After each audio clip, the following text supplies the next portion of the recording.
ঢাকা সহ যেসব জেলায় দুপুরের মধ্যে ৬০ কিলোমিটার বেগে ঝড়ের আভাস।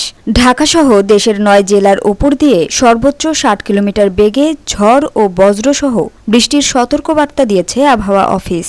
সোমবার দুপুর ১টা পর্যন্ত দেশের অভ্যন্তরীণ নদী বন্দরগুলোর জন্য দেয়া এক সতর্কবার্তায় এ তথ্য জানানো হয়।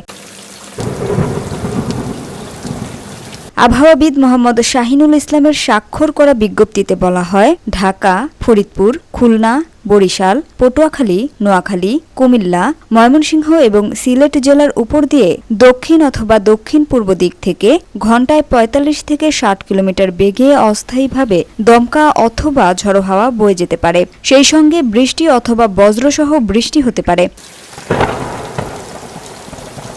তাই এসব এলাকার নদী বন্দরগুলোকে ১ নম্বর সতর্ক সংকেত দেখাতে বলা হয়েছে। Samia Sultana, GBC television.